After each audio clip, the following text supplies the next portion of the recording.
Olá, sejam bem-vindos à nossa penúltima aula do curso de PLR. Hoje vamos abordar uma das partes mais desafiadoras da PLR. É nessa etapa que muitas empresas se complicam, tornando o processo muito lento, com falta de transparência, com baixo entendimento de seus colaboradores e principalmente prejudicando a cultura de resultado. Para resolver isso, criamos a Viva Result, que é um software que simplifica a gestão de metas e objetivos e também gerando o resultado do pagamento da PLR conforme a sua política. Mas vamos lá.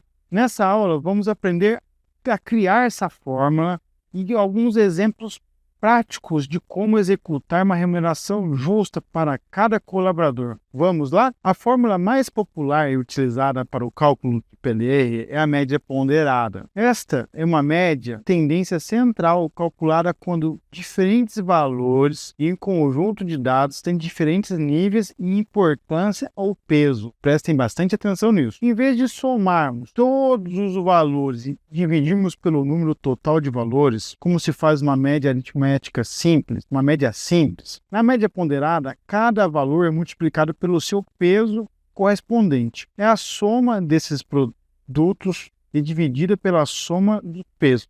Para entender melhor como a fórmula funciona, vamos para a prática. Vamos dividir esse cálculo em 7 passos. Iremos calcular o resultado do objetivo da empresa, o resultado das metas coletivas. Com isso, nós teremos o progresso de toda a empresa, inclusive dos colaboradores, para ao fim enxergarmos o valor da PLR de cada colaborador. Passo 1. Resultado dos objetivos da empresa. Para calcular o resultado da empresa, precisamos dos resultados dos nossos indicadores separadamente. Vamos utilizar o EBITDA e o ROL para este exemplo. Primeiro, iremos calcular o EBITDA, pegando o seu resultado percentual e multiplicando pelo peso atribuído, e vamos nesse exemplo. O resultado do EBITDA foi de 85% nesse exemplo aqui, sendo que ele tem um peso de 50%, que o valor deu 4.250. Guardem esse número. Agora vamos fazer do ROL, multiplicando o percentual obtido pelo peso atribuído.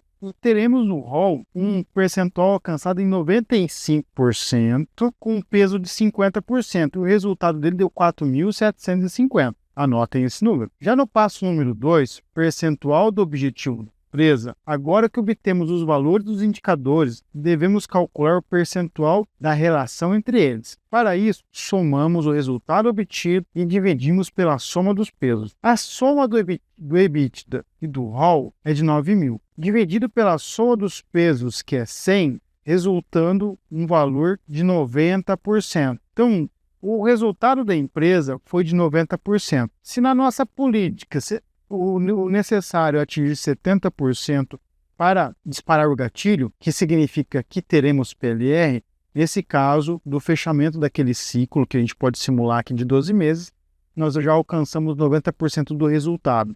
Então, isso significa que nós teremos a PLR e também que estamos com um excelente resultado no estratégico, no objetivo da empresa. Agora nós iremos entrar no passo número 3, resultado coletivo e individual. E nesta etapa, calculamos o resultado das metas coletivas e individuais separadamente, da mesma forma que fizemos na etapa 1. Por exemplo, a meta coletiva obteve um percentual de 100%. Então, aquela unidade, aquele time alcançou 100% das metas. Mas nessa meta tem um peso de 70%, que resulta em 7.000. Tá, guardei esse número. Já o resultado individual obteve um percentual de 87%, mas ela tem um peso de 30%, que resulta em 2.610. Vejam bem isso. Já no passo número 4, percentual dos resultados coletivos e individuais, para obter o percentual da relação entre esses dois,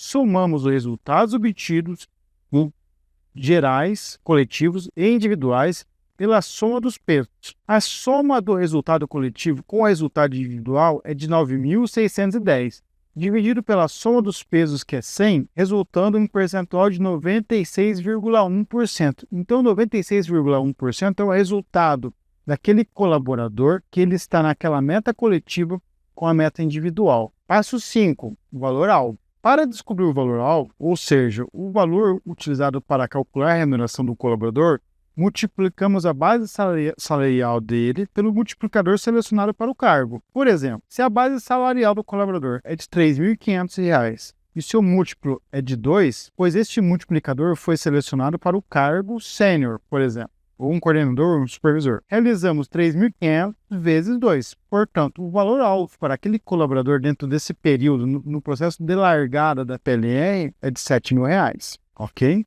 Agora, no passo número 6, progresso. Para calcular o resultado do progresso, multiplicamos o percentual da empresa, lembre-se da pirâmide. Objetivo da empresa, percentual da empresa, o resultado coletivo, time, departamento, unidade e o individual, o operacional. E posteriormente dividimos por 100. Se voltarmos às etapas anteriores, veremos que o percentual da empresa foi de 90%, o resultado coletivo foi de 96,1%. O multiplicador, quando a gente traz isso para a fórmula, multiplicando 90 por 96,1, obtemos 8.649. Guardem esse número, que é dividido por 100, que resulta o percentual de 86,49. Essa é a nota do seu colaborador. Neste nosso exemplo aqui, que na planilha fica um pouco mais fácil para você entender. Passo 7, o resultado da PLR. Finalmente, chegamos à última etapa do cálculo da PLR.